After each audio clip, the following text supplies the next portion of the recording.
Okay, fourth and second to last entry of this Try's video blog SSR project. So, we all remember in the last section how dramatic and chaotic and all over the place that was. Well, this one just as good, a little bit better because there's some romance.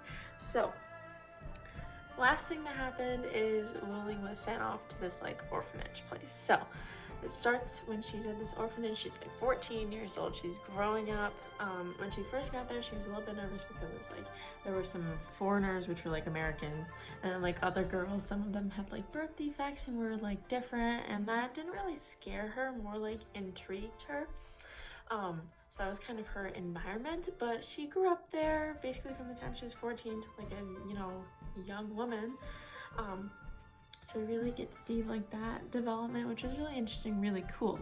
My favorite part, one of my favorite parts of the book is she actually falls in love with one of the teacher's sons. His name is Kai Jing. Oh my god, it's so cute. He's a geologist, and like from the time she got there to like the time she was, I don't know, maybe like 20, he would come every day on his like bike because he's like studying. He's a geologist, and they just fell in love, and it was so cute. Yeah, so they're like together for a while, and they were, I guess you could say, courting for a bit, and then they got married.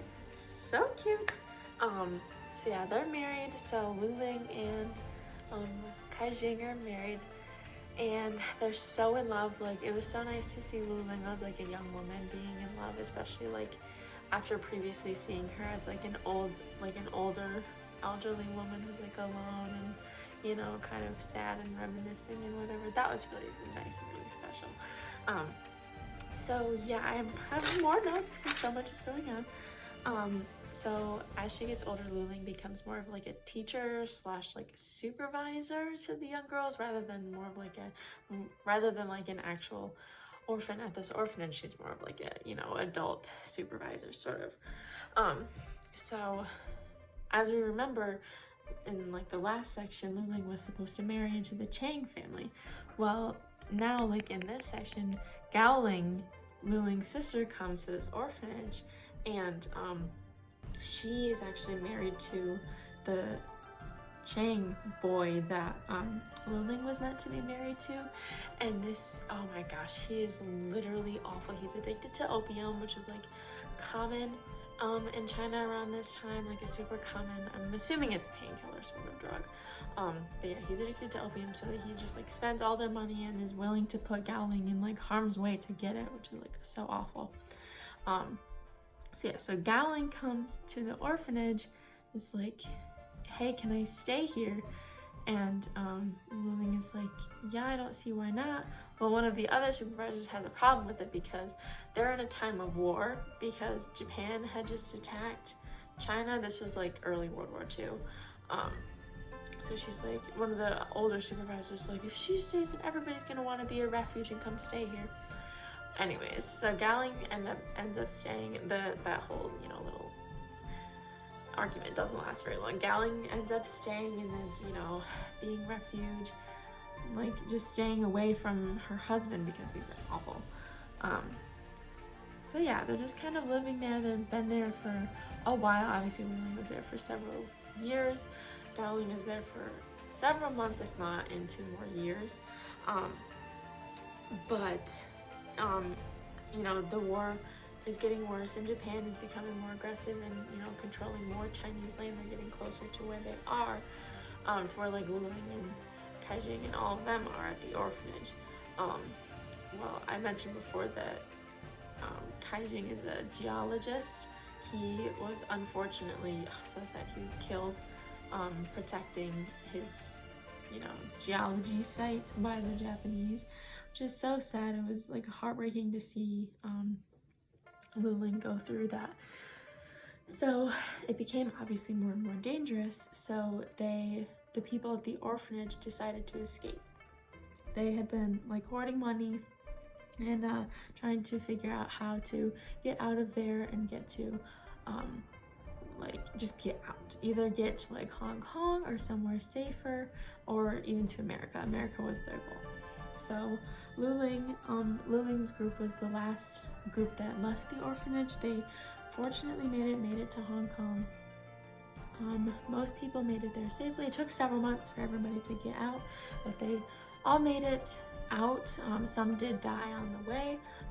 They all made it out. So now in Hong Kong, one of the older like teacher supervisor people is sick and needs to go to America to get help. So they're trying to figure out, okay, who's gonna go with her. And it was basically down to like Luling and Gowling, like who's gonna go to America, and that was like their ticket, you know, to safety. Well, everybody wanted Luling to go, but as their custom, they're not supposed to be greedy. So Luling said that Gowling could go, and Gowling didn't really argue that much. So Gowling ended up going to America, which Luling did kind of regret, like somewhat, because like that was Luling's ticket out too, and she kind of lost her chance. But she also had those, you know, sisterly feelings.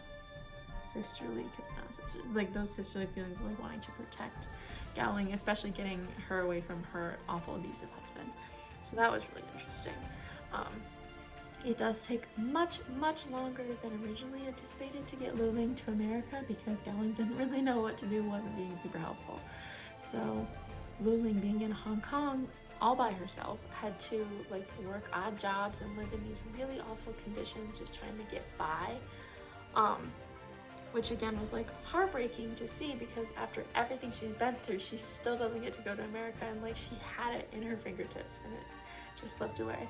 So that was really hard and not fun to read, but it just again shows, like, it explains more of her character and like who she is as a person, like in her older age that we see. Like it explains a lot about her character. So I thought, like, even though it was really sad, it was like nice, not nice, but it explained a lot, and it was a really good addition to the story. I'm really glad that the author included that. Anyway, eventually Luling does make it to America because Gowling had found these two brothers with the last name Young, which is like a Chinese name. It could come across as that, so they could like, what was the word? Like sponsor her to come to America.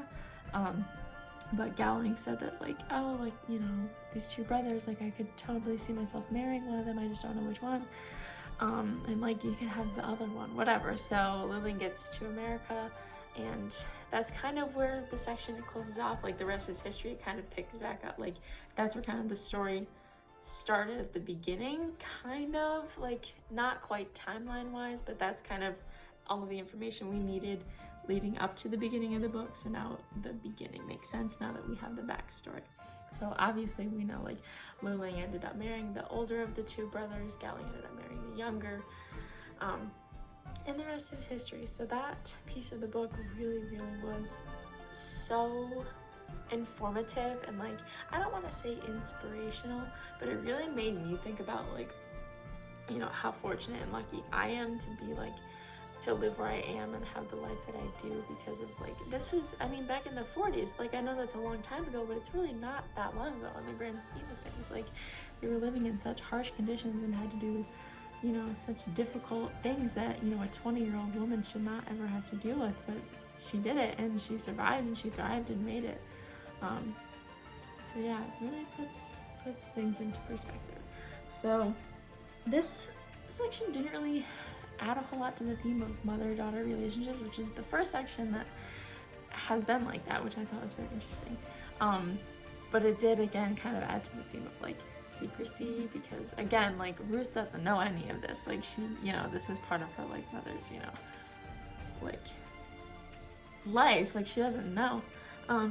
But another theme, like, I feel so silly that I didn't realize this before, but, like, another big theme is resilience. You know what I mean? Like, everything that this family, like Luling and especially, had to put up with, like, she's just so resilient. Like, I can't even put into words, like, how strong she is as a person, which is crazy because she doesn't even consider herself that strong of a person. But, like, from an outsider's perspective, she's like Wonder Woman. I can't even believe the stuff that she went through.